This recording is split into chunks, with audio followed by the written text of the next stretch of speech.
Welcome to Wandering into the Unknown. I'm Jeff. I just started this channel and I have something amazing to show y'all. Y'all may have heard of the Gateway Voyage experience. Frequencies, Monroe. The CIA came in 1983 and came talk to them. And you might have heard the Seth material from Jane Roberts in late 1963. And you might have heard of the Law 1 from Raw.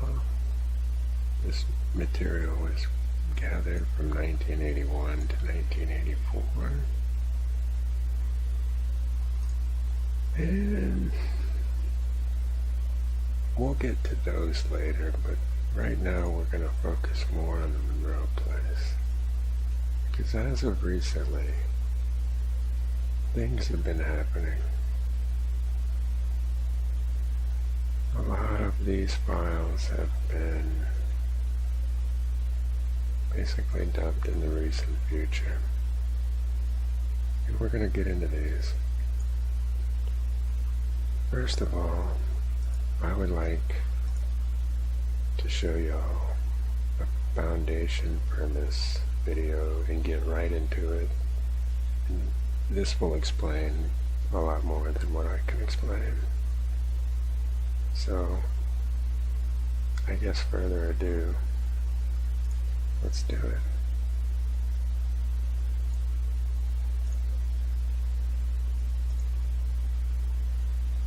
Hello, I'm Rita Warren,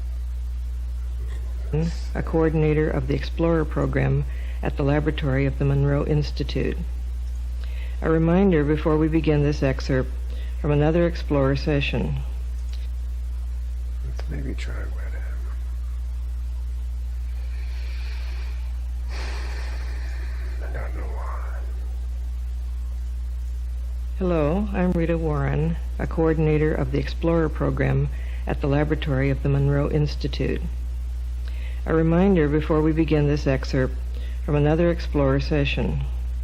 The Institute takes no stand on the validity of the information presented in any Explorer session. We simply offer the material without endorsement for your consideration.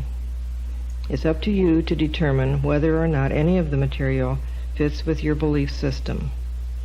If we give you something that makes you think or raises questions in your mind, then we feel we've done our job. And if any of the Explorer material rings true for you, we strongly urge you to validate that information for yourself and explore for your own answers. The following excerpt comes from our 31st session with Explorer HBW. It covers the phenomena of channeling and has some interesting things to say about the sources of such information.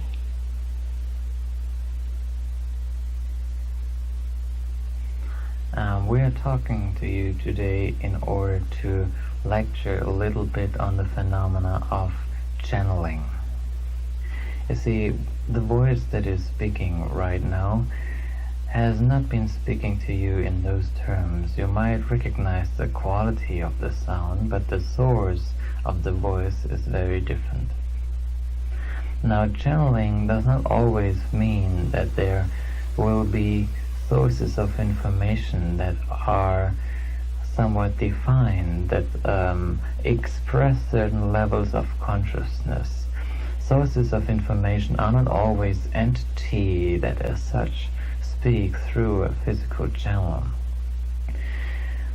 The truth is that a person that is expressing its entity through a physical body indeed is in touch all the time with all sorts of energy streams and flows within the time and space concept and outside time and space concept. Now there is a state of mind, so to say, when the physical brain not only is the instrument of the entity itself or of other levels of this entity that do reside somewhat outside of space and time, but there is also a state of mind where the mind as such ceases to exist and only functions as a radio station for energy streams that do occur and are present all the time, all over the place, within space and time and outside space and time. Now, it is important to understand that not always do these energy streams cluster together and form what you might call an entity. Very often there are energy streams that do contain a cluster of information, but not to the degree where they could actually be called an entity, because they do not have a sense of identity as such. And therefore, indeed, they do not try to express their entity or identity as such, but they do just flow as an energy stream, and the process of flowing itself is the means of expression. Now, every living person, and indeed every living being, has got the potential to tune into these energy streams that do occur, as we said, in space and time and outside of space and time, and therefore become a part of that energy flow and can express this energy flow.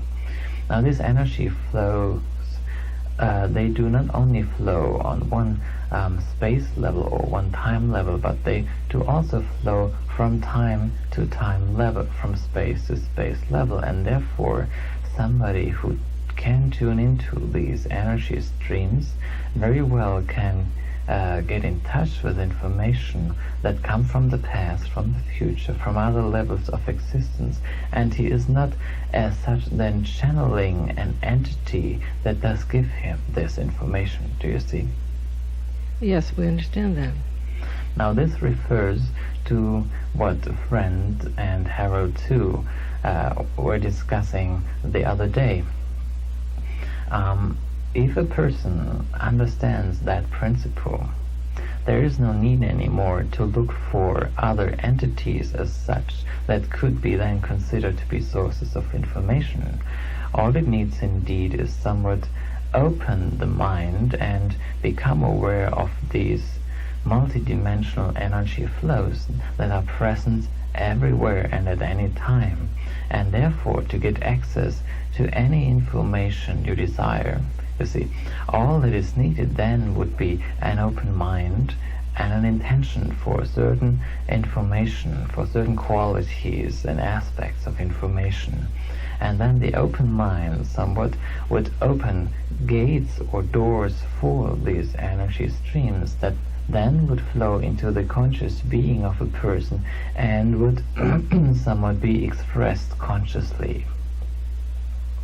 And this is way before you would express all that in terms of a language or an image. You see, these energy flows are vibrational flows of energy that do contain in itself the information without expressing it as language or as an image or even as color or even as anything that you are familiar with. And therefore, an open mind very often contains all these various energy streams, but sensing that they are there does not mean at the same time that the conscious mind would be able to become aware of them or to express them. So the conscious mind needs to open itself up towards this energy stream, but also has to learn to then interpret it in ways that do make sense to its conscious understanding.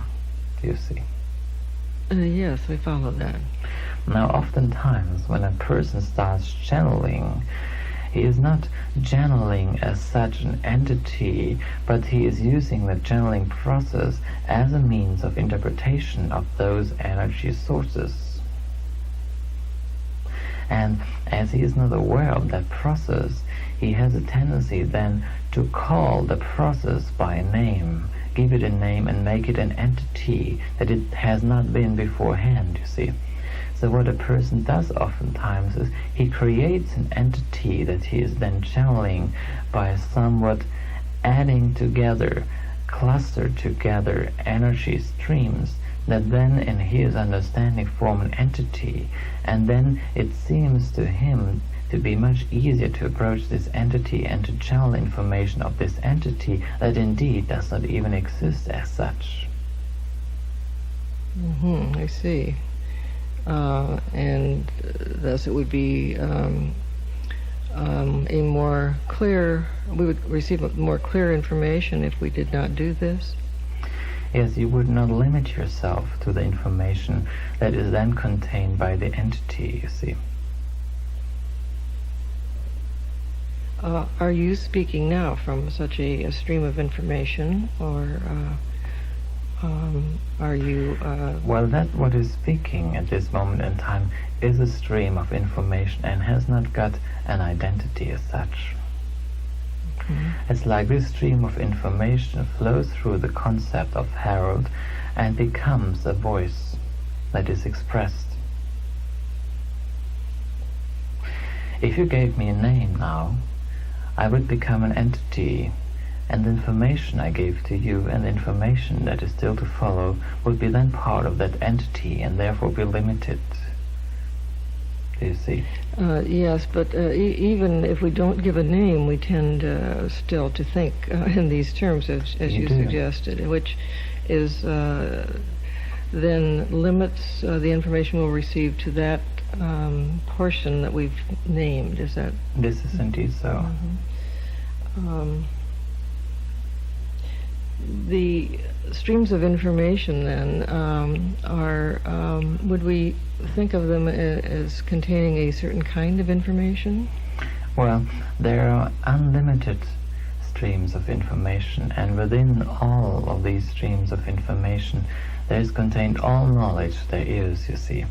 Now, in order to gain or to get in touch with a certain quality of knowledge, with a certain aspect of knowledge, all I need to do, as we said before, is open your mind towards that source of knowledge, and it will come to you, not as an entity, but as knowledge, and then will flow through the being of the channel and become information, expressed through voice or movement or whatever, you see.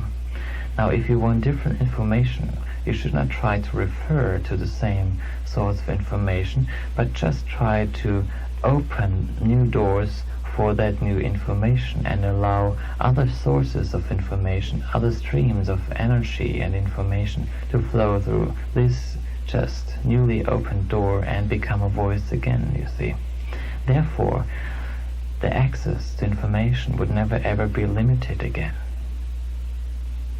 I see. So that even with new explorers, it would be a procedure could be used that would involve simply asking them to find certain kinds of information. Yes. Responses to specific questions. Indeed. You could ask specific questions, or you could ask them to just open up and tell you whatever comes into their mind. Because every explorer will have a natural tendency, as he or she has certain interests in specific topics, to attract energies that somewhat fulfill these intentions, express these intentions, you see.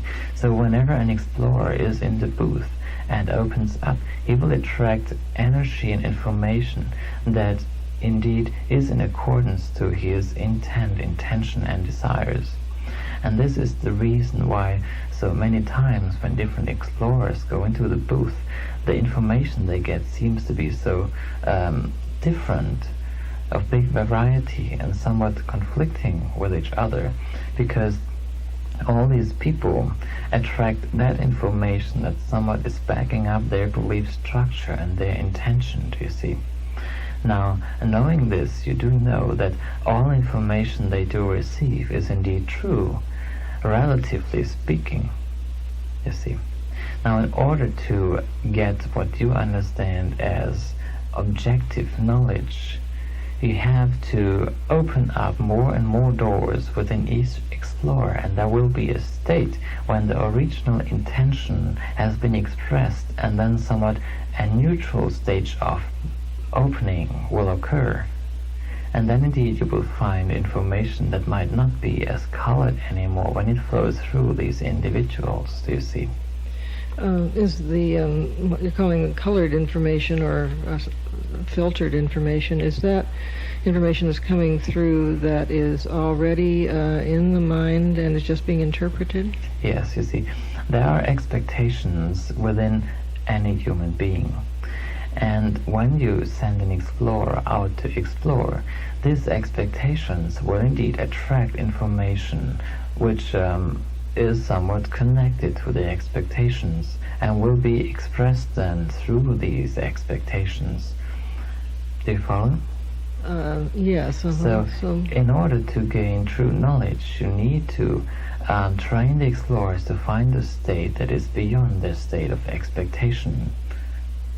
It's a mystic state where an explorer becomes one with that part of its entity that indeed does reside beyond the space and time concept, meaning here that within space and time the level of expectations is much higher because there is a strive of survival and understanding which you do not have as such in a state independent of space and time. Do you see? Yeah, so this beginning state would be, is this the state that was referred to earlier by Harold 2 or Harold 3 as a state of freedom? This is true. So that's at that point then, when the explorer is able to reach that state and then go beyond, then the information will be less colored by their own expectations. Yes, Mm-hmm. Yes, indeed. So, when you send explorers into the booth and ask them to explore, it is important to tell them that what they might explore will very well meet their belief structure and system, will meet their expectations, but this does not mean that it is proof that what they believed in is true, you see. It just means that they were able to attract information that is in accordance with their belief structure. Now, in order to gain even higher level of knowledge, it is important to express those belief structures first and then get to this point of utter freedom that then allows you to get in touch with uncolored knowledge. Uncolored meaning not colored by your expectations and your beliefs. Yes. Now, there are many levels of expectations. You see, every person is aspective. Now, being aspective means that a personality does have many, many different aspects, and all these aspects do indeed hold beliefs, expectations. So that all these beliefs and expectations might at any given time be expressed, and therefore you will find that an explorer that goes into the booth on a regular basis might, over a period of a year maybe, have very different experiences, being the reason for this being that the different experiences and information are attracted by the different aspects of this person, and only when all these aspects have been expressed in a certain way at one time quality, only then they get access to somewhat what you might call a neutral information. Neutral meaning that the information somewhat is independent of their expectations. The expectations and the belief structure are still needed as an energy pattern to express the information, but the information itself will be delivered in a much more objective way, you see. Mm-hmm. Yes. So that it's not only important for us to know ourselves as monitors and as people in the lab, but also for the explorer to know themselves, that they should not get, let's say, attached to the information that's brought in. This is very important. Stages. Mm-hmm. This is very important indeed. Mm-hmm. You see, and the explorer and the monitor have to understand that all the information that will come forward is true, but it might be aspective. You see? Yes, that's hard for us always to understand that the aspective can also be true. It is true. Now, when you look at the cluster of reality layers you're living in and that you call the space and time continuum, you will find that there is in that an indefinite number of reality layers that are tightly connected with each other. And they all cross over and form points of power or materialization. And these points of power indeed are then the energy sources that do in turn form a belief structure of reality. Now, these clusters of reality and these cross points of reality streams then in turn attract entities that do somewhat melt into these points of power of reality patterns and become part of it, and therefore they do experience only those clusters of points of powers, you see. Now, when they perceive reality, what they do perceive is that specific cross point where many levels of reality to cross, you see, and it becomes real for them. Now, they could follow the streams of energy before they go through these cross points, follow back these streams of energy and meet another cross point of reality, and therefore the reality somewhat seems to change, you see. They can keep on doing this, and the more they do this, the more expanded will become their awareness, the more their conscious mind will be growing. And there might be a point when they have been following these various streams of reality that finally they become independent of these streams of reality, and therefore also of the cross points of reality, and somewhat get a bigger picture of what is going on, you see. Now, when we talk about these cross points of reality layers, this is an aspective reality. When you travel along the energy streams of realities, time would be one. This is still an aspective reality. And when you then become independent of these energy streams, like time and space being two of them, then you only are able to get a bigger picture, and then you can somewhat jump from one cross point of reality to another cross point of reality and even exchange these for one another, do you see? And this would be the normal path that an entity would follow. Indeed. Mm-hmm. And such an entity you would call an enlightened one, because indeed it would be independent of the focus of various cross points of reality and energy streams within what you might call reality, you see. Mm-hmm. And are you saying that, again, the way in which we've tended to look for entities and identify them and so on tends to keep them at certain cross points? You do, mm-hmm. Indeed. And again, as we said, what they then would describe as reality would indeed be true, but aspective. Yes, I see what you're saying there.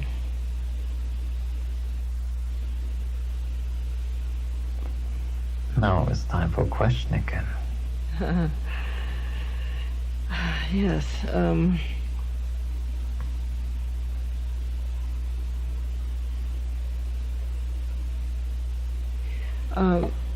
As we begin working with a new explorer, some of our explorers have seemed to have great difficulty letting the energy begin to move at all. Do you have some suggestions for those situations? Well, what it needs is encouragement again and again. Like when an explorer is in the booth and he is not experiencing a thing, then you should try to make him experience and not just let him lay there in silence, you see. Because when he lays there, he starts to wonder, do I experience something? Am I an explorer? Maybe these people out there get bored, nothing is happening, the tones still seem to be the same. Maybe I should never have gone into the booth. You know, all these thoughts come across his mind. We've heard all of those, yes. Now, it is important that you stop the explorer from getting close to those concepts by asking him to do certain exercises, by moving the arms, the hands, the toes, get him involved in what was going on into the booth, and he will feel after the session that he has gained something, you know. He might not be sure to what it might lead to finally, but this is not important. Important is that when an explorer leaves the booth, that he has the feeling something has happened. He has done and gained something, you see. Now, indeed, in order to get the energies flowing, you can have very different approaches. You can somewhat trick the explorer by telling him to do certain physical exercises and to observe. And when he has certain observations, then tell him that this is all right, this is what he should have expected, you see. And indeed, whatever he will realize and learn from each session will be something that takes him away from its usual track of reality, you see. It does not matter what path an explorer takes. As long as he leaves his normal track of reality, it's fine, because then he opens up towards new ideas. It's only when he gets stuck in his old ideas that he has a hard time to explore, you see. Therefore, it is important when an explorer says, I feel like this, that you focus on it and encourage him to see more, to explore more in that respect, you see, and as you indeed do and try to do. Mm-hmm. So that even if the explorer is focusing on body sensations, this is still... this is all right. Okay, to encourage. Right. If an explorer says, I don't feel a thing, it's silent here, you just say, great, explore the silence, it's great, this is what you should expect, you know. And he becomes confident and listens into the silence, and then might indeed hear something that is beyond silence. Mm-hmm. Whatever is experienced should become a tool. And you see, as there are individuals, everybody is individual and different, they will have different ways to start their exploration, and it's important to encourage those. At this point, flip the cassette to the other side for the balance of this session. Now, we often recently are getting new explorers who already have some sense of guidance and often have names for their guides and so on. Is this a pattern that we might want to disrupt? Well, what you could do is tell these explorers that their source of guidance is fine for the time being, but that they should always be open for other sources, and indeed that they are surrounded by an indefinite number of other sources of information, as indeed is the case with Harold. You see, Harold 2 and Harold 3 are levels of consciousness of, as you might say, a very high quality, and indeed it might be worthwhile to focus on these levels of being, of existence, and yet at the very same time there are many other sources of information that might be just as interesting. Do you think at all in terms of levels of sources of information, or levels of entities, hierarchies of entities? Well, there are definitely levels and clusters of information and entity, but there is no hierarchy as such, you see. You could not say really that the information of source 1 is of a higher quality as the information of source 4, whatever the source might be called. But you could say that there will be a distinct difference of information. Now, there could be information that is respective in time and space terms, and therefore very true and understandable by human beings, and therefore you might say it's a great source. Now, there might be an information of source 4 which is way from the beyond of space and time, and therefore might make very little sense, and indeed might be very hard to be proved, and therefore you might say there is not really a lot of sense in that kind of information. It doesn't make sense in our terms, so let's ignore it. On the other person says, no, because it is from beyond space and time, it's of much higher quality and we should listen to it, in spite of the fact that it doesn't make sense, you see. It all depends on how the way you look at it. Aspective energies are just as important as non-aspective energies. They are different expression of the uncreated force, but there is no hierarchy involved as such, you see. Yes, I think I see that. some of the entity paths that you have described, though, those that have been free to move from PowerPoint to PowerPoint, for example, would seem to us to have a broader perspective, so to They do. say. And in that sense, that sounds to us like higher. And you're saying not so. Not so, just different. Mm-hmm. You see, it's like somebody goes into a movie theater and enjoys a movie and gets stuck with it. Now, those people who can jump from cross point to cross point of energy, from power point to power point of energy, those are entities who move from one movie theater into another one. They watch the movie, but they never forget that it is a movie, and they are free of the movie itself, you see. Whereas some entities watch a movie, get stuck with the movie, and actually get part of the movie and forget that they have got the freedom to get out of the movie at any given time. Now, you couldn't say that those people do experience reality in a somewhat lower or inferior way. You see, they just experience reality in a different way. The perspective of reality is very different. But then again, perspective cannot be judged or valued. You see, they're just different. Yes, I see. And is one of the differences among entities that some have felt, have experienced physical form, and others have not? Yes, indeed. You see, there are many levels of consciousness or information that somewhat never really melted into these power points of reality, layers of space and time, but that are somewhat floating around and experiencing from outside. They never really took on a complete perspective and experience of space and time as such, and others did. And this doesn't necessarily make one more valuable to us. No, just than different. another in terms of the information. You see, as long as you feel that some sources might be more important than others, you block yourself towards certain energy streams.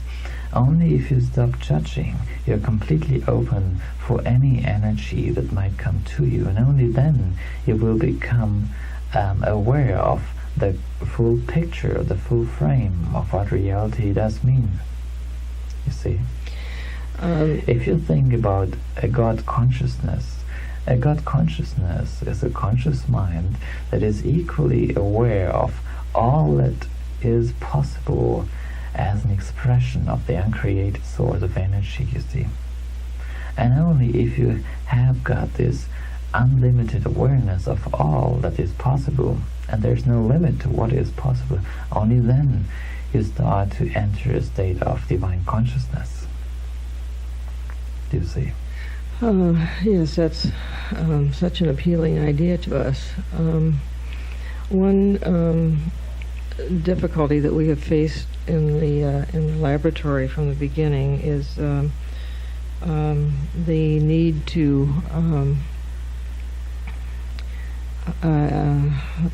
get our questions answered from a variety of sources to see the extent to which there is consensus or lack of consensus. Indeed. Now, this doesn't, from what you've described today, this doesn't make much sense to me to do this.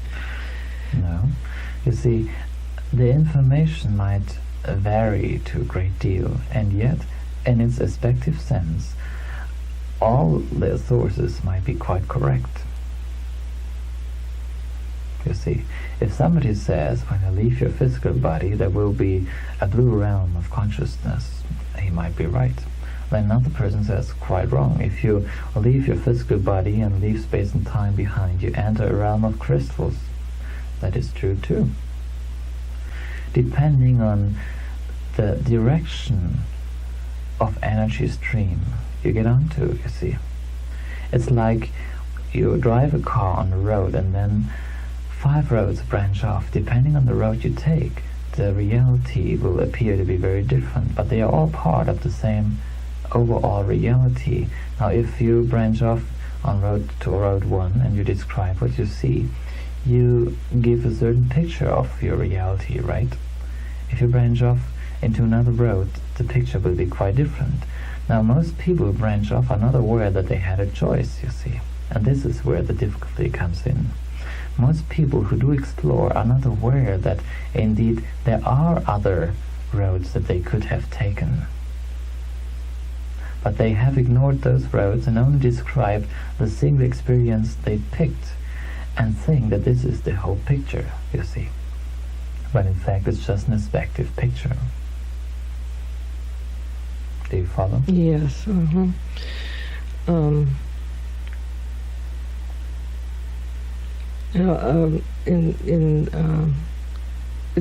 One thing we, of course, wish to do is to move beyond the aspective. We're not discounting the value of that, but to experience a moving beyond that to a more direct view of the uncreated energies, I guess. Well, you shouldn't really. You see, when you explore the various roads of aspectiveness, you will get a very full and clear picture of what aspective dimensions do mean. And you should also, as you said, go into the beyond, into a realm where there is no such thing as aspectiveness, and get a clear picture of what that means. But indeed, only both experiences will give you the whole picture. Do you follow? I see. And indeed, this is one of the reasons that you came here in the first place, because you did want to get a full picture, and therefore you did want to become part of the aspective's dimensions. Follow?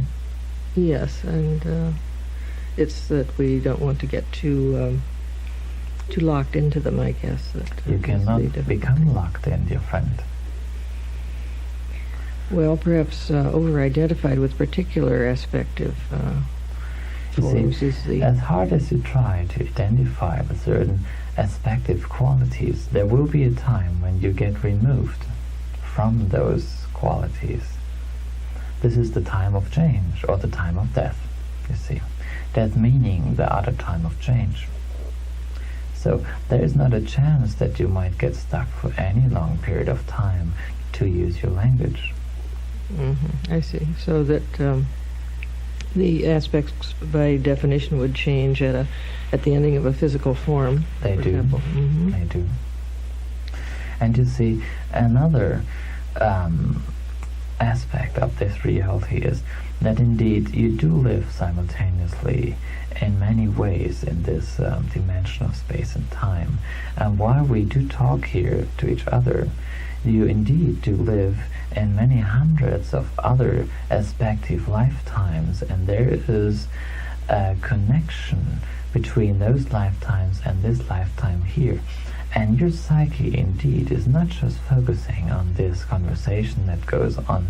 In fact, this is the smallest part of your psyche that is focusing.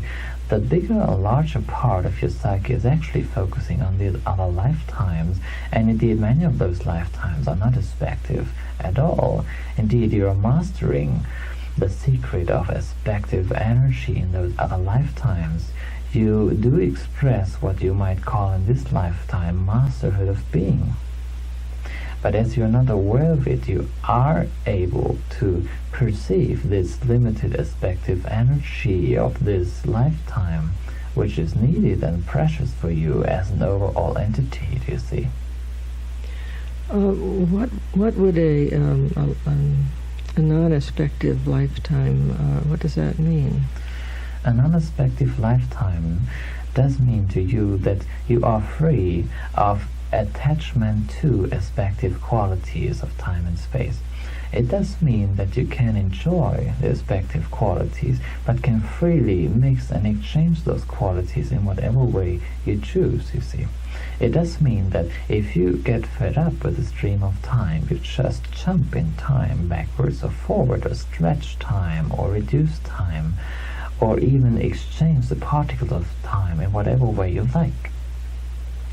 Physically, this would mean that a master of time and space would be able to apparently go beyond the physical laws of this reality and indeed materialize and dematerialize, bring things into existence that have not been here before in this reality level. But what you actually do is you master the time, and you somewhat freely jump from one level of life, of physical life, to another level. But it is not experienced as such by the observer, you see. Now, as we said, there are lifetimes of yourself where you are just doing that, you see. And you couldn't care less about the aspectivity of life, because this is something which is of no concern to you in those lives. But it very well is in this one. So the lifetimes you're talking about there are where particular individuals have no concern for the aspects, but where others living in that same time and space may have. Indeed. I see. And is there a state in which all the energies present are living non-aspective lives? There is indeed, and this stage is happening now, you see, but not obvious to your perspective. See, where we are, there is also a level of physical reality where aspectiveness is not experienced as such, and yet it is going on at this moment in time. And that does mean, you see, if you open up your mind and your psyche, you can get in touch with this existence of non-aspectiveness and indeed become a part of it. And that in turn might help you to become less aspective in this life if you choose to do so.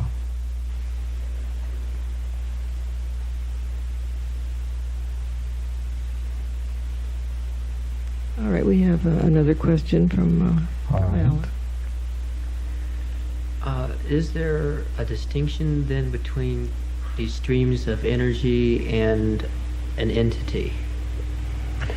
Well, you see, when these streams of energies cluster together and form an entity, this entity somewhat is forming what you might call an identity, and it starts to act and express itself as an identity and as an entity, and therefore it will be in certain ways limited to its identity and form as an entity. It does mean that when an entity is formed, however big or however large the scale of awareness might be, it might be still limited, as the entity is somewhat different from the energies and separate from the energies around it, unless the entity is an entity of such an awareness that it does give up its borderline of its entity being, and somewhat is always in touch with the surrounding energy, and therefore you might not be able to call it an entity anymore, because it's just a sparkle of identity within an unlimited source of energy, and therefore might never appear as an entity, you see. Now, if the energy flow freely without forming an entity, you will find that one energy flow will never be the same. Like the energy that talked to you today will cease to exist after this session is over, because other energy streams get mixed into it, and therefore you will have a different energy stream tomorrow or the day after tomorrow, you see. An energy stream does only occur at one time quality and ceases to exist in your terms. An entity, however, has got an identity that somewhat lives on for a long while. Do you follow? Yes. It protects itself against other energy streams to keep this identity. When you speak about a channel, channeling an information, be aware that the information that is channeled indeed could act as a channel again. You see? An entity could reside in an entity, could reside in an entity, could reside in an entity.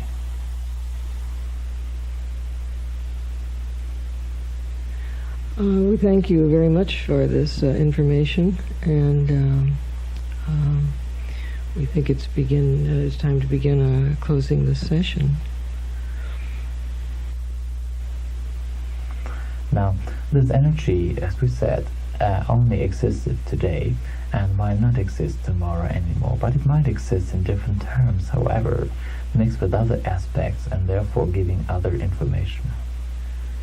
It's been a very, very useful session for us, and we're very glad to have these new ideas. You're welcome.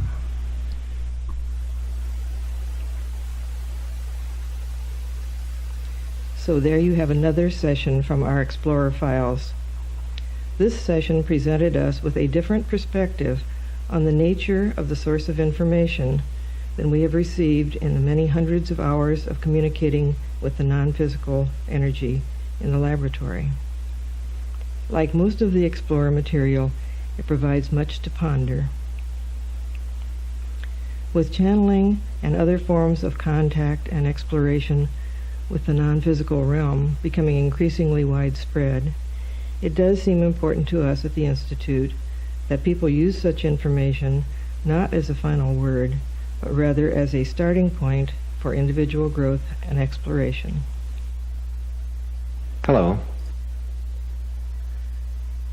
That's what I wanted to show you. It's a good groundwork. It's a good foundation. And we will continue. So, the first session that we just heard was from Harold. I'm not sure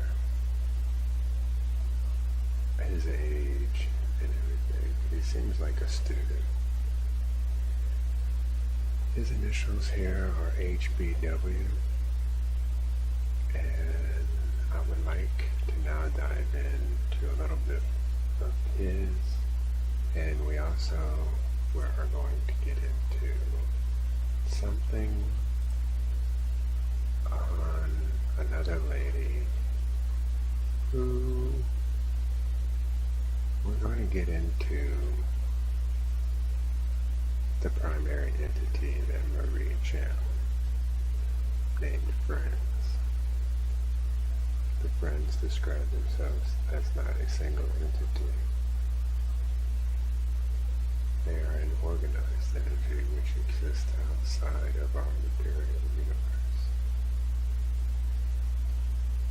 I will leave the link to this material so y'all can catch up and find out a little more about what this source of energy is. Because it's all going to come to a tie here in a little bit as we skip through and go directly to important sessions that will help solve a lot of our problems. So, where do we start? Let's just do straight up the first session.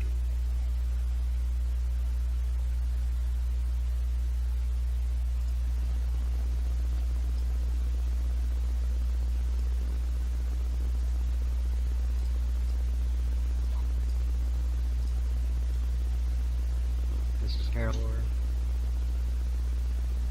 425-84. Yes, that's down to 4 below baseline. Time is 9 minutes. Very good. Our indicator here says that you're 10 also. So how do you feel? Very good, very peaceful. That's good. Any other expressions of things that you perceived? Patterns? Nothing in particular to comment. All right. Why don't we then move on up to focus 12 and go deep into 12 and then report in from 12, all right? All right. Fine, Harold.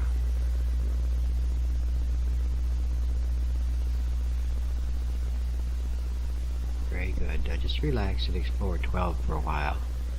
And don't try to do anything but just perceive. Move around and get real comfortable in 12. And after a while, I'll ask you to tell me about it, all right? All right. Just have a good time. What you do at this moment. You're at what we call a null point. Just remember how it feels and how you got there. Relax. Harold, use your vocal cords and report what you've been doing, perceiving.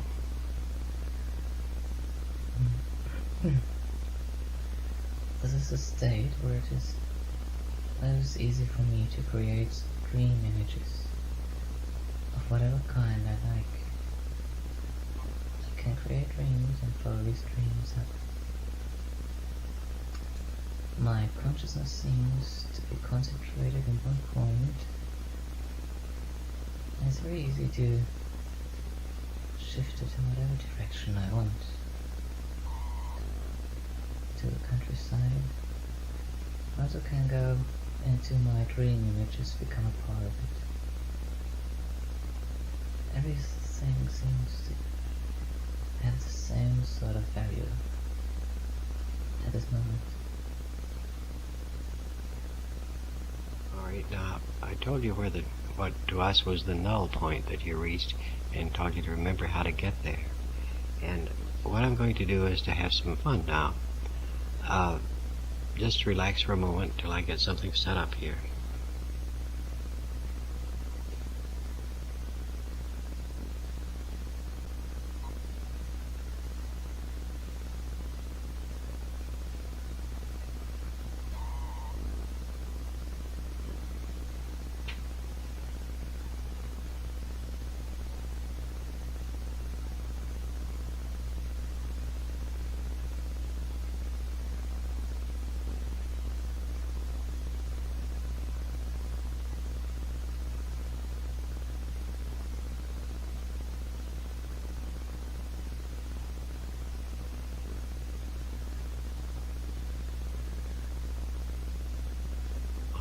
Now, I'll go back to that null point where you were, and then when you can move your consciousness wherever you wish, and come and move your consciousness right in front of my face, and look down, and see if you can read the numbers that I have on a pen. Numbers. And take your time and do it, and then come back and report. And go back to that null point, and then use your consciousness from there to come read this number that I've written on a yellow pad. Alright? Alright. Begin now. Go to the null point, and then come read the numbers. Nothing happens now, because I can feel the numbers 3, 4, and 5, but I'm not sure when I'm reading them. I don't see that at all. I just can hear and feel these numbers 3, 4, 5. And I'm sure that's not what you wrote on the paper. Did you reach your null point again, the thing that you were a little while back when I told you? Remember that point and go back there, and then I think of that as a signpost or a window through which you can go and come and read the numbers. Alright? Alright. Take your time, no hurry. Then you'll know it's right. You'll know it when you go through the window down there at that null point.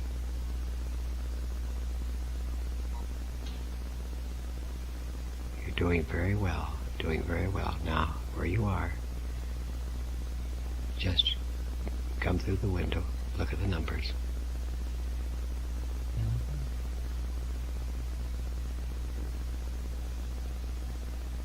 Yes, and say again.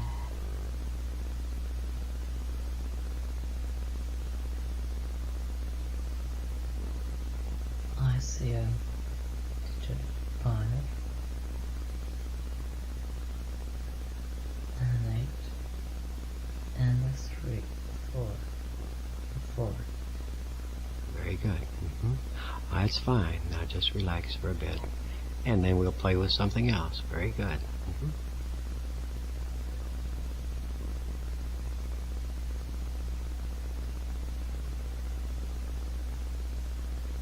Now you're right on the null point. At this null point now, just follow and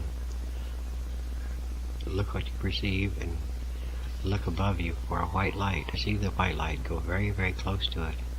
And then, if you feel calm and comfortable, go through it. Then come back and report what you perceive. And do this now.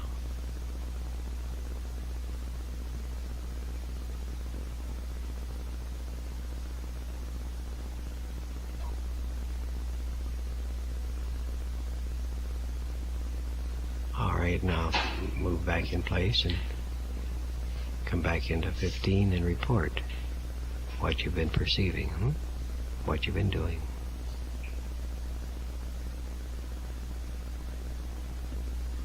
I felt the spiral movement up to a place I never saw before. And then I felt two iron trees pulling me into something that looked to me like a transparent white light. Not like a white light we usually see. Quite different. And when these two forces put me into this white light, there was nothing anymore, just emptiness. And to be crystal clear, there was no time and space. There was nothing that could be compared with what we usually experience.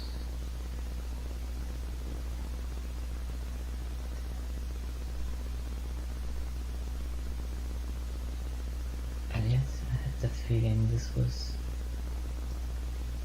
only a sort of threshold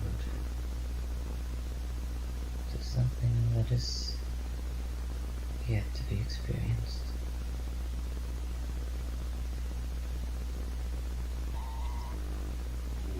Did you feel alone, or were you?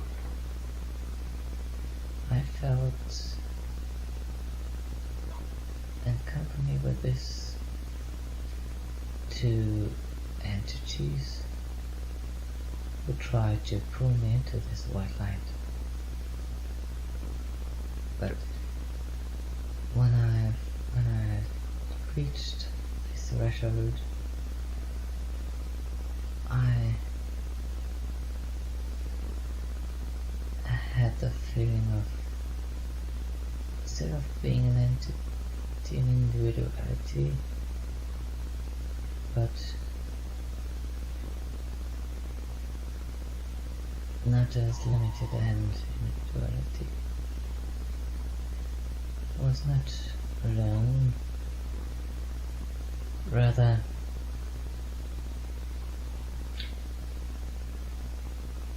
I was melted into something.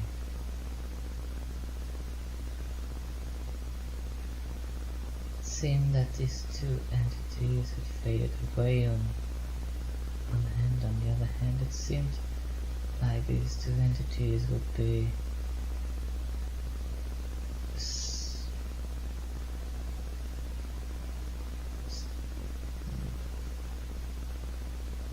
still with me or within me.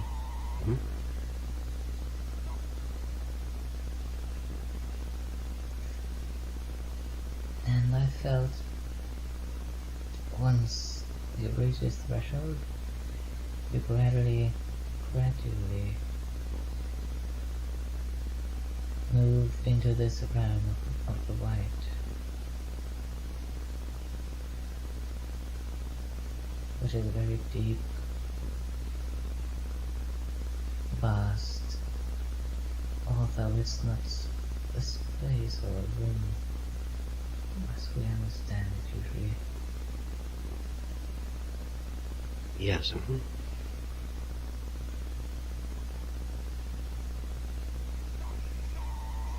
All right, fine. That's very good. And just remember them so that you can always return and meet them again.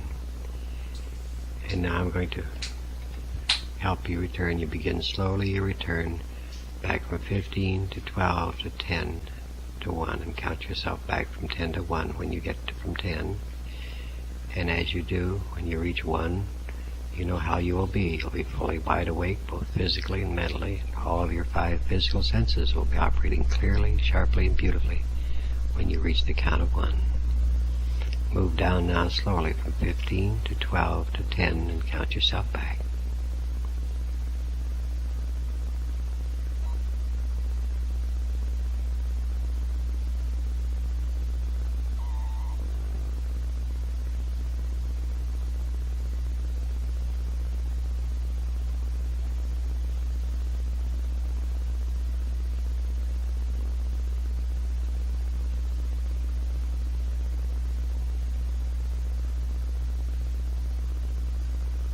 Alright, I'm right back now. Alright, move your arms and legs a little bit. Breathe deeply. Breathe quite deeply, Harold. That's it. Blink your eyes a couple times.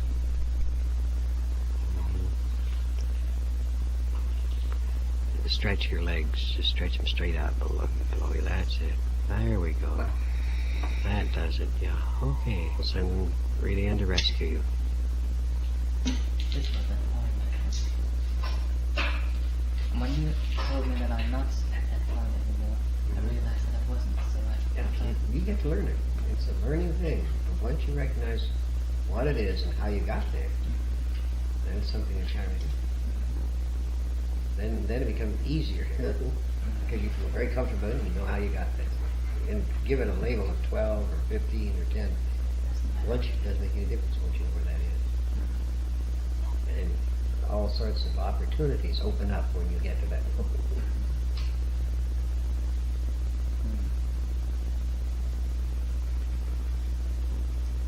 So anyway, how did it feel? Was it because it was different than 10 for you on our gauges? what was surprising to me when I got to this I felt like I did what I don't like to do. I let myself go.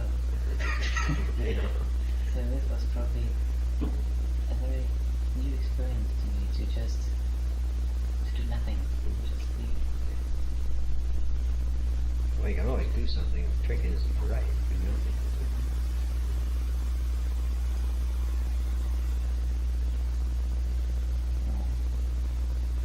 This I can try it out because once I experience it, I think I could try it eventually. Well, that's why we try to identify it for you, as to how it feels. But if you practice going there 2 or 3 times, you'll find each time, oh, that.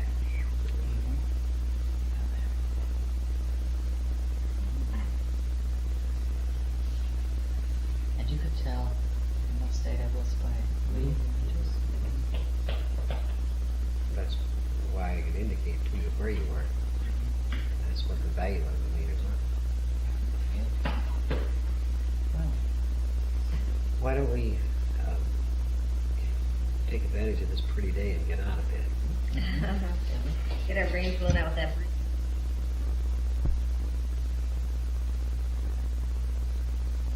Okay, so you got to hear a little bit about what goes on in the booth. Let's see. Let's just continue with the next one.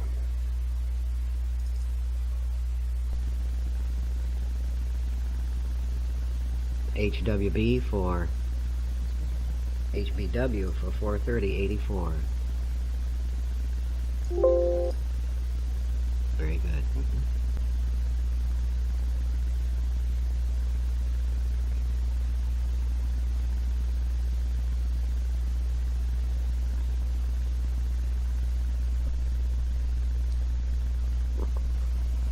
Now, is there anything, any point in any particular exercise you would like to do this morning? And what is your own desire?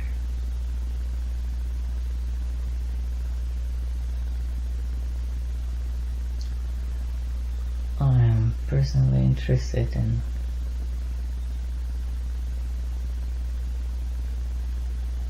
astral projection on one hand, but also in getting to know helpers on your side.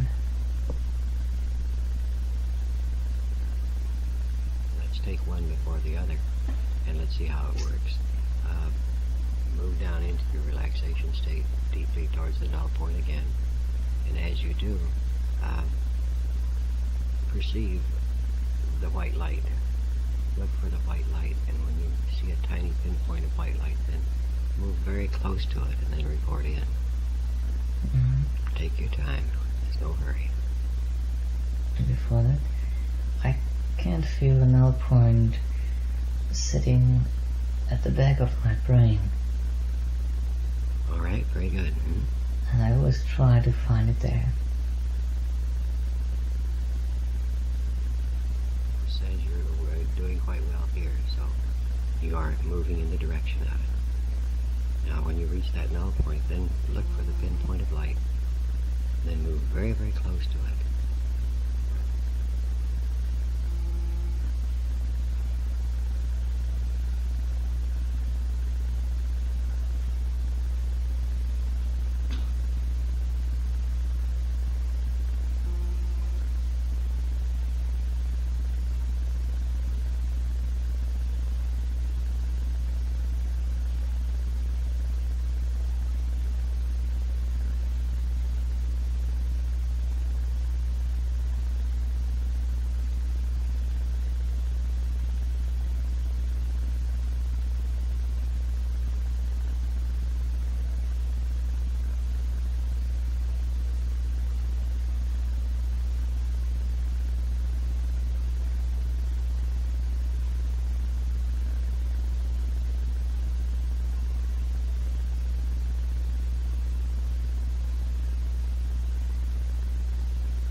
I can't see the white light, but I get an impression of white light.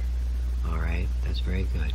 Now, you don't need to answer to me. Just go back and relax, and I'll direct you in a particular exercise. And all you have to do is listen, but go back to where you were in that mystic null point. To get out of the null point, you have to talk. When you talk, you move out of it, so you don't need to do anything but listen, all right?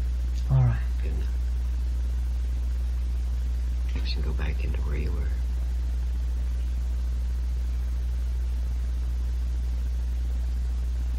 And try this particular exercise. Think of yourself as a log floating in water. And turn whichever direction is easiest for you. And begin to roll just like a log, as if you were turning over. Try it very slowly. And if you find there is pressure or resistance, all you need to do is try to turn just a little. And then start the rotation and then come back forward like this. Let's do this. Practice it for a while. Rolling like a log in water.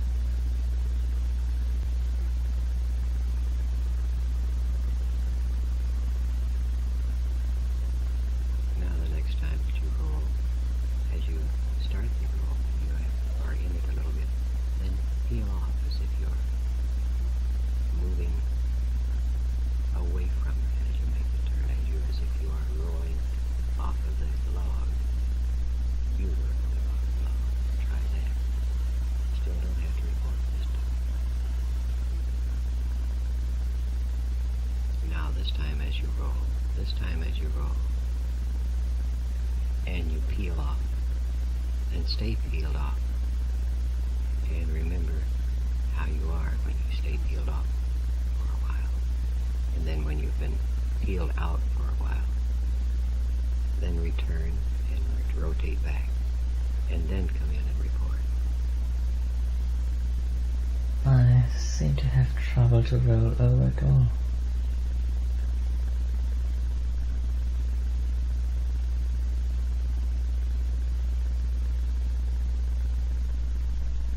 All right, that's very good. Now let's take another approach just to give you the experience of it.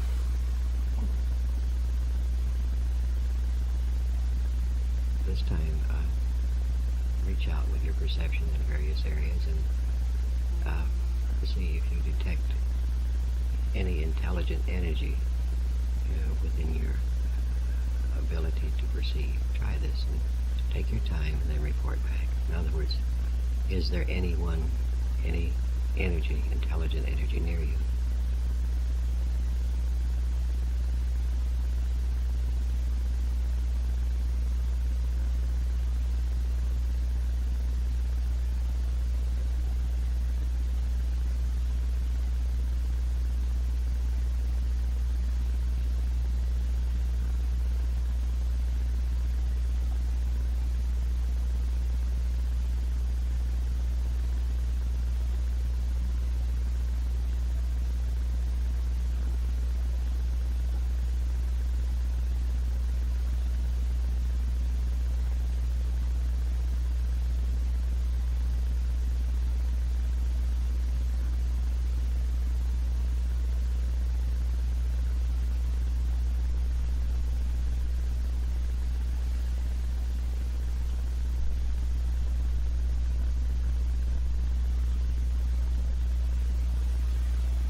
There seems to be at least one such energy around.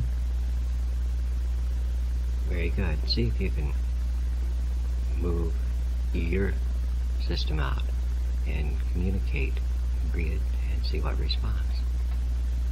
See if you can establish a contact with it. Go ahead, just take your time and try it, and then report your result. One of the beings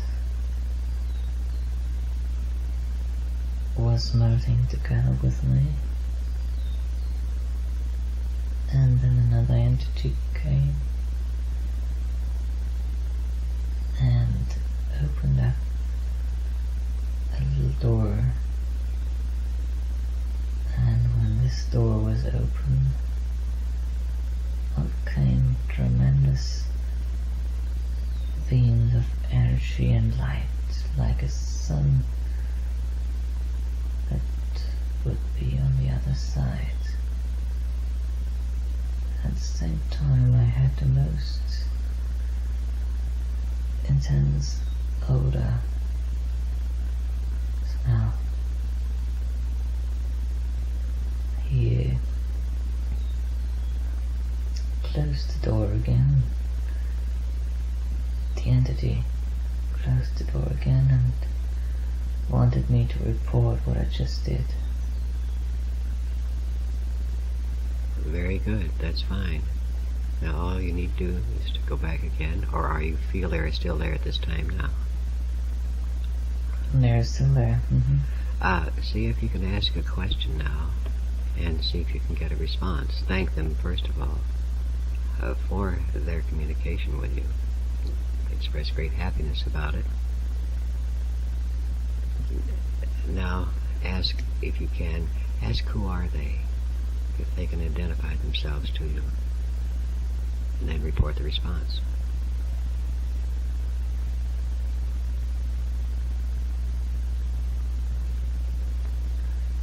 It was melted together with me, left me now, and melted together with this other being, and they said in fact they are one. They just parted for the purpose of showing me this energy,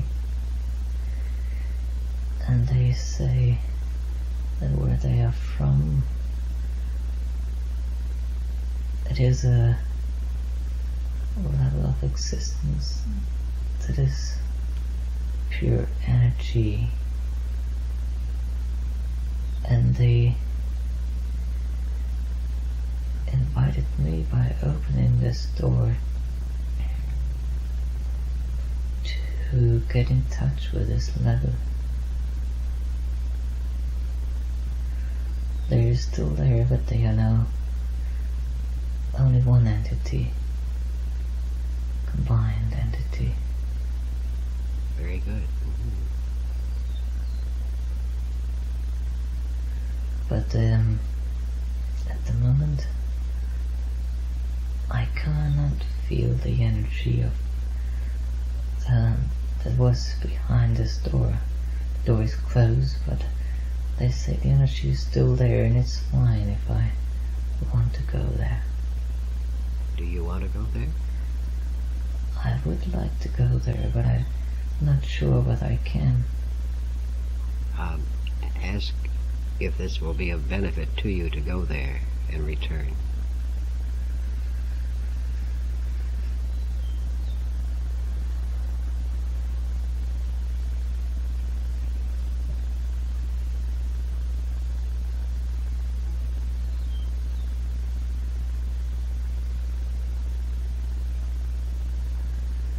They say it would be a big benefit, but the energy is very hard to take.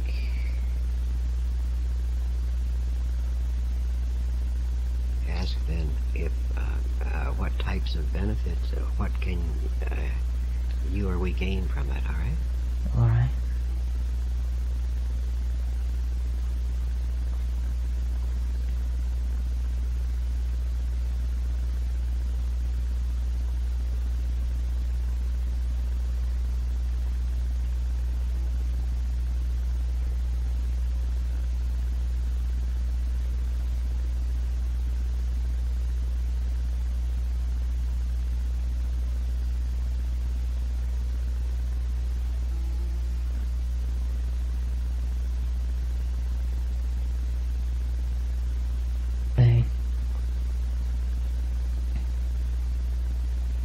That this energy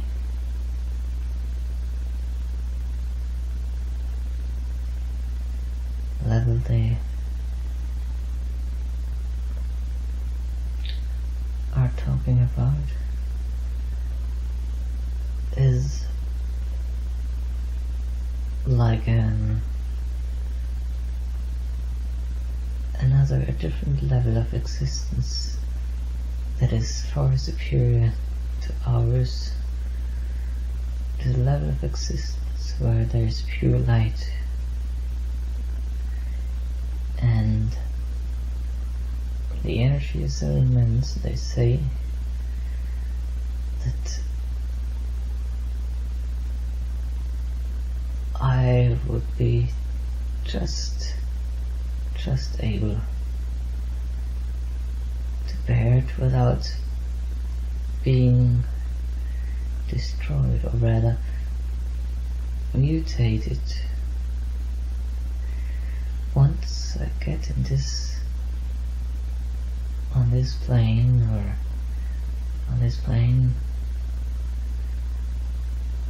I experience a change of consciousness that is not reversible.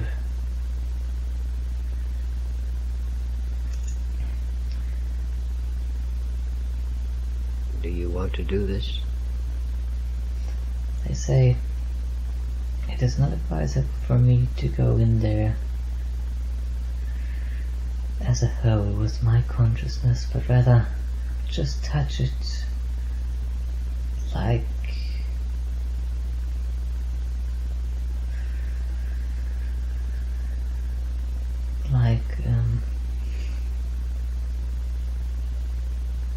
just getting a taste of it. Do you feel comfortable with their recommendations?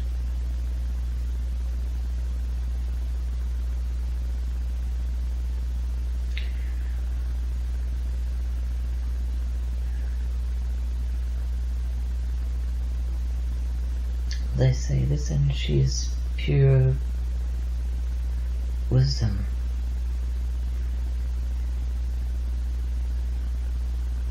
Ask if it is a source of information.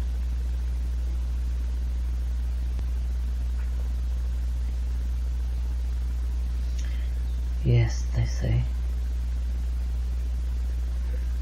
Would you like to try just touching it? I think I will.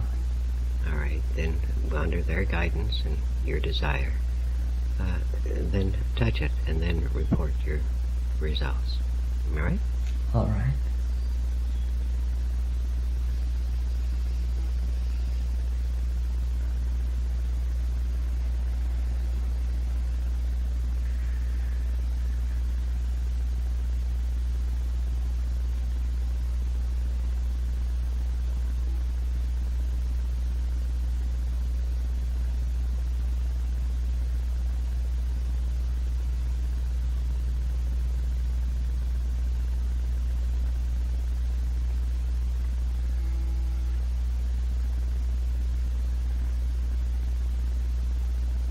Did not touch it, but I got closer.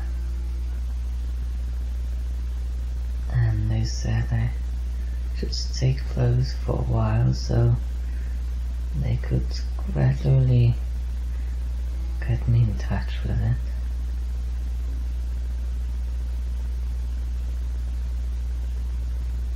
What was your response when you moved close to it?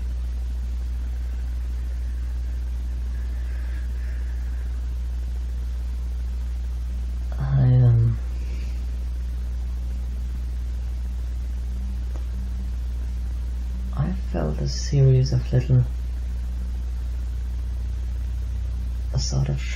shocks.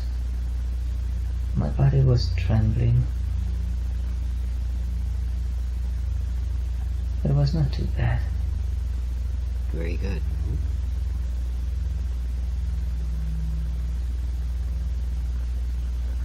Ask how you can use this contact point with this energy. How can you use it in your life here? What will it perform for you and others here in this physical life? It's a sort of storehouse for energy and information. And one day, when I know, I will be able not just to take the information and the energy, but also to actually melt into it, which is quite a different thing, they say.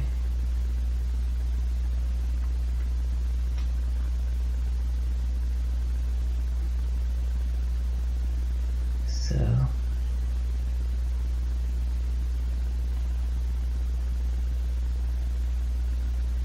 very good. Sounds very good.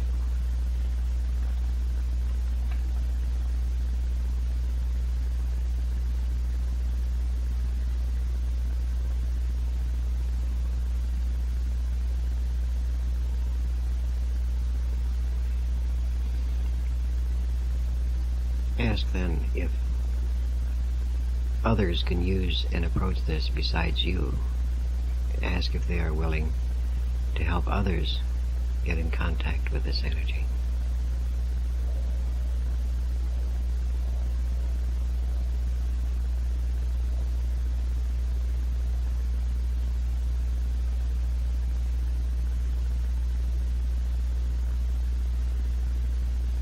indeed,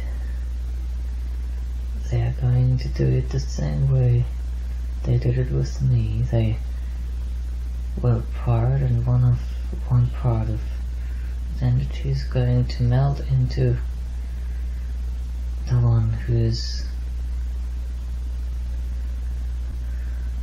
taking part in the experiment, and will pull him close to the energy to find out whether he's able to take it. All right, very good. Ask how we can get in touch with him again at another experimental session such as this. Ask how we can get in touch with him. What means do we do? Is there a name? Is there a what that we can use? Say you could use the name Dome. I understand it's D-O-M. Yes, very good.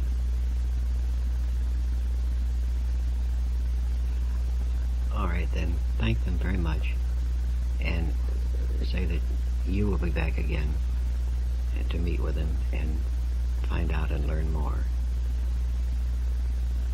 And then, after you do that, then remember in great detail this point of contact, and then release from it, and begin slowly to move back the way you came, all the way back to full physical waking consciousness. I will help you do this. All right? All right. Good. Do 12 and 10, then slowly down to 1. When you reach 1, you'll be completely wide awake, both physically and mentally. All of your 5 physical senses will be operating clearly, cleanly, sharply, and beautifully. All when you reach the count of 1. Wide awake, physically and mentally, at 1.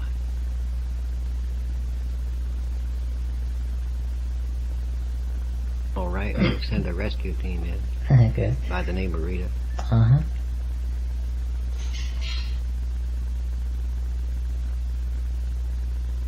End of session, total time 1 hour, 10 minutes.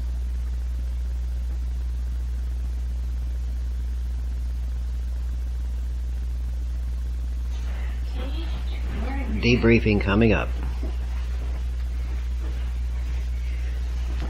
Take these off.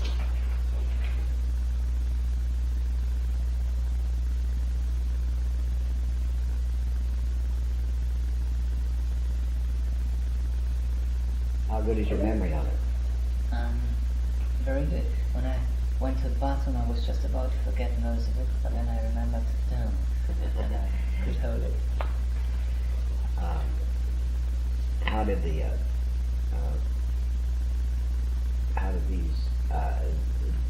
appear to you as energy, or have any form at all? When I behold them first, one of these entities seemed to have a form. It was a sort of, well, they looked to me very small actually. They looked to me very small, and they had a sort of silvery glow. But after they started working on me, they didn't have a shape anymore. It was more like an energy field.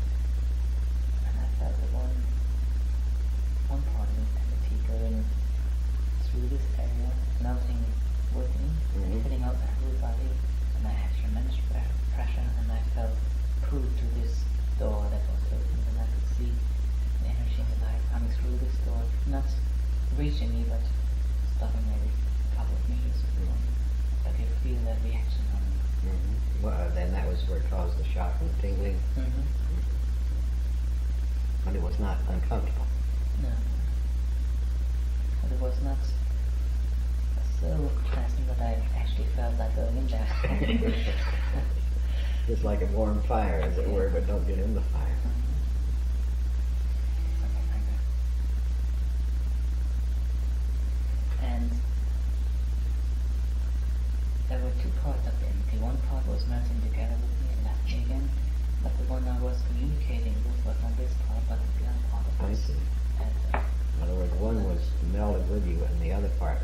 exteriorized. Very good. You're reporting very well. I'm very happy about you. Thank you.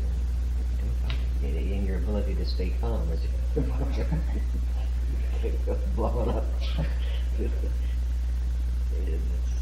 It's that calmness that's very important. No matter whether you find a huge energy fire or that kind of thing. That's great. What I'm interested in, did I hold this null point? You did very well. You'd have to, when you talk, you have to come off the null point, come back and talk, and then you'd go back down to it. But I did go back. Oh, yes. Very specifically. Very interesting how you would talk. But you'd have to talk. In order to talk, you'd come back up and talk, and then come back down again.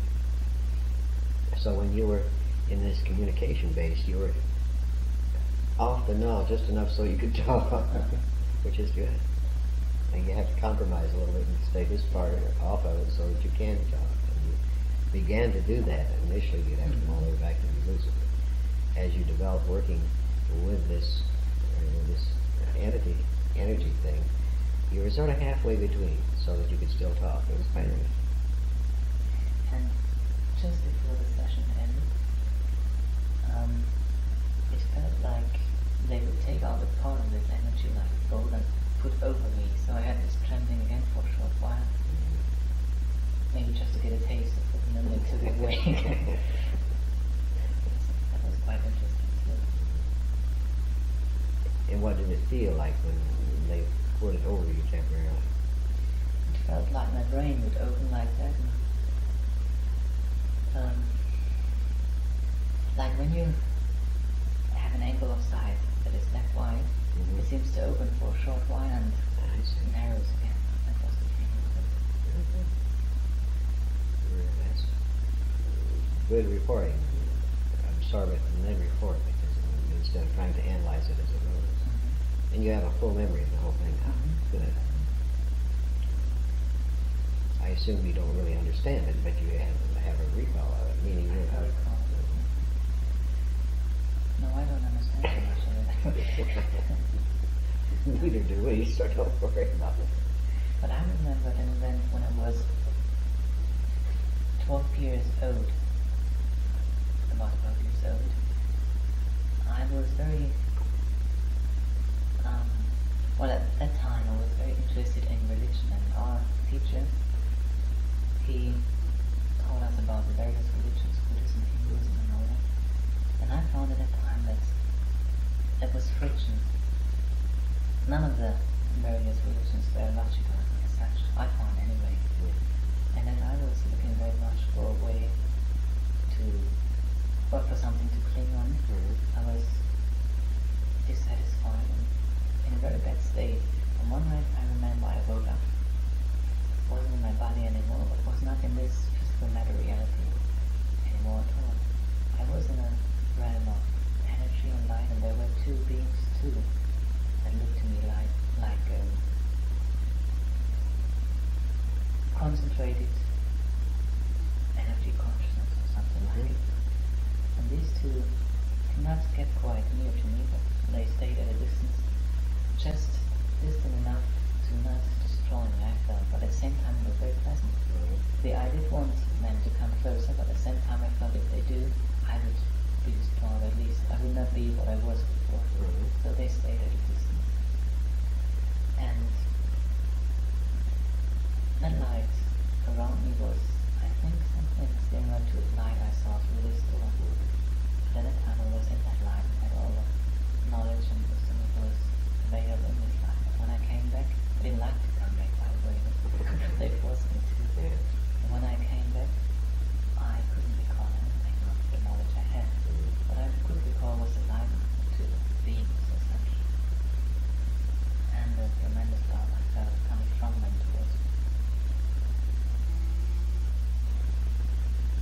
Do you have any sense of human personality at all in these, or is it something? You mean these beings? Yeah.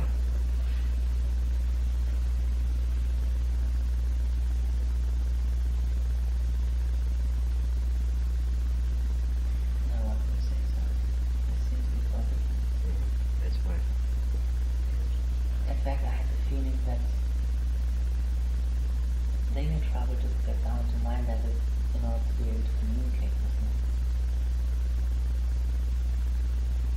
first I got just impressions of what they wanted me to know, and then I heard my own voice speaking inside of me, but I had the feeling that they were controlling my influence. Did you have the feeling that they could control your outer voice, your vocal cords? What was fascinating was, before I started to talk, I had the feeling I could speak quite freely, but once I was about to say the first word, it was like nothing could come out. It was very strange, and I had lots of trouble to use my vocal cords. Yes. When the words came, and I think I felt that they were controlling the words, they were quite clear and fluently, but when I tried to put them, to voice them, I had trouble to do. And so, in other words, you got the words, but they had to, you had to translate them into sound waves or physical motion. Very good. That's very good perceiving the step from here, from mind into physical words. Very good. Any other things that you feel that you can now report that you could not before? Right at the beginning, before I saw these, or perceived these beings, I felt this pressure already on my chest. And this pressure got worse when one part of this entity tried to get to melt into me. So there was tremendous pressure here, which went once it was melted together. And I had the feeling that my heartbeat speeded up while this was happening and calmed down again. I'm not sure whether you can use that. We could not see that. One day we have an EKG we can patch up. It takes all these things would take an additional half hour, and we try to keep it simple. I suspect we would in those kind of things.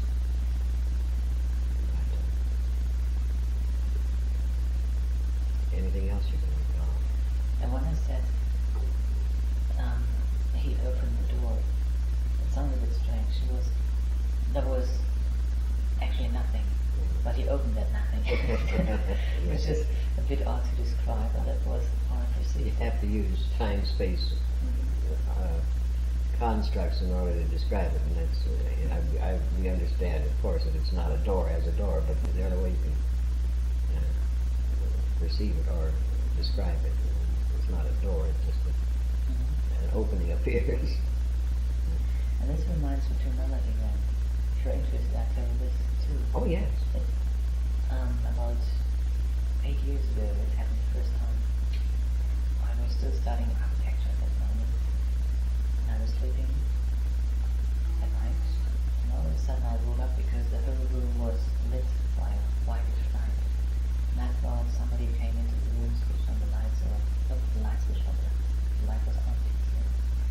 And when I was just about to turn over again, I saw that this light came from the middle of the room, and there was a figure standing. It was a man, not very tall, if my size is small, with a nose like that, with a dark tan, turban on, a white turban, and a red blouse, white trousers, and shoes that were bent like that. Looked quite odd, actually. The old Middle Eastern shoe with a curl on the front. Yeah. Oh yes. And from this being, his light came. And it was so strong that the whole room was just like daylight. And he had very dark eyes and looked at me like that. And I had the feeling he was looking right through, which was probably true. So I wasn't scared, but I was very much astonished, puzzled. And I asked him who he was, and he said, well, he didn't say anything at the moment. He just looked at me, and after a while he said, our names don't matter in that respect, because he could take any name, it wouldn't make any difference. It refers not to name himself at all. And I thought, well, it's okay. And then I tried to think of another question. And the next question that came to my mind was, where do you come from? And again he glared at me. And after a while I said, well, I come from the border. And I said, well, that's right. And then I realized it didn't really mean anything.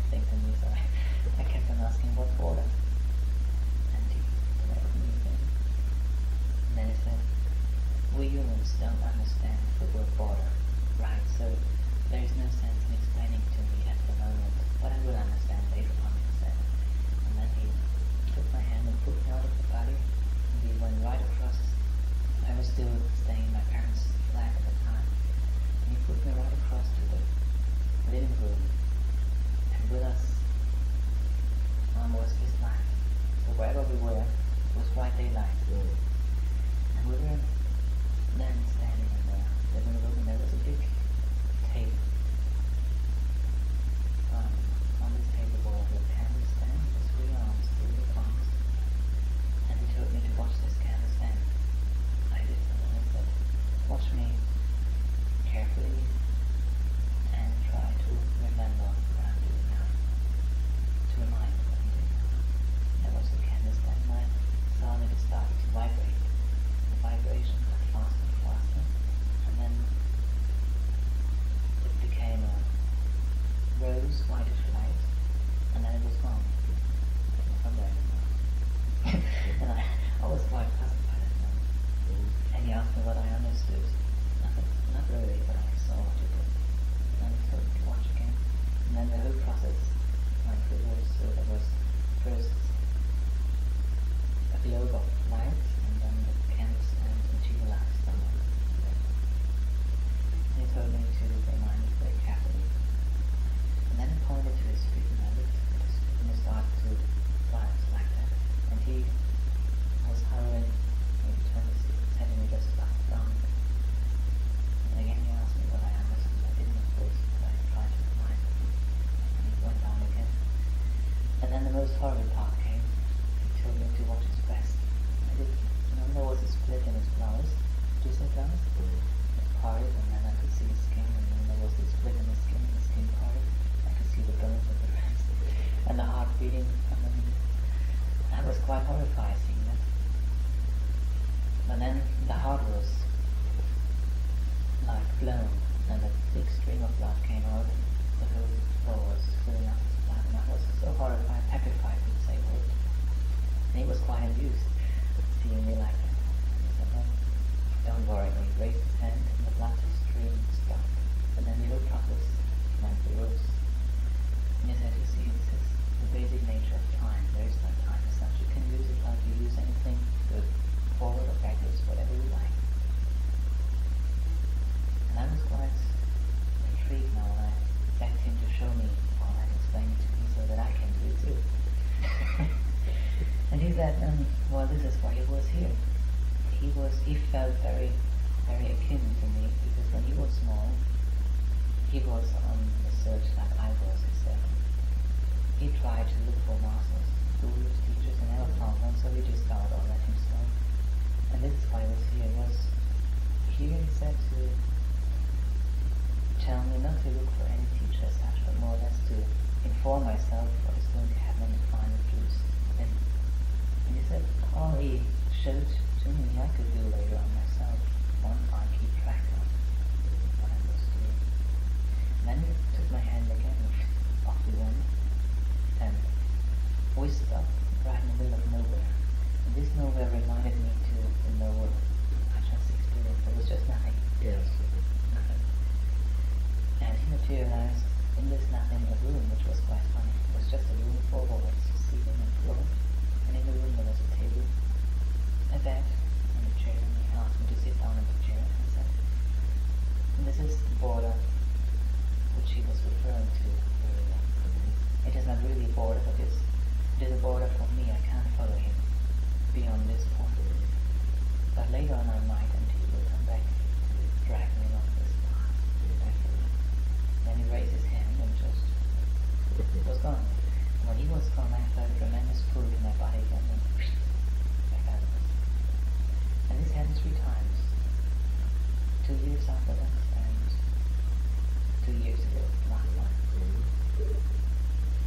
You feel it. That this beings that you just contacted are the same. You think it's the same? I think they might be the same first experience, not the one I just told you. But the sort of emptiness I experienced was similar to the emptiness where he disappeared.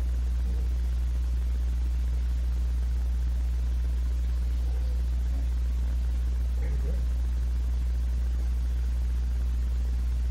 So now the next question comes up. Of course, this is what do we do from here, Harold? Yes. Can you go back to Germany and make such recontact, do you believe? I'm not sure. Maybe I can. You see, where I'm living right now, it's not a noisy place, but there are enough noises to distract you. But I try. The only other answer is to come back here periodically, which I assume you will.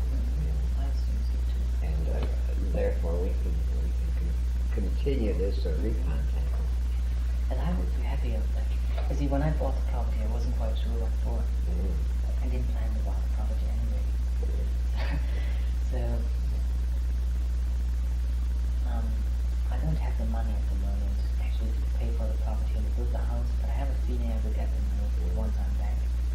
And as soon as I got the money, we will build the house here, and maybe I come here then for a longer period of time. That would be great.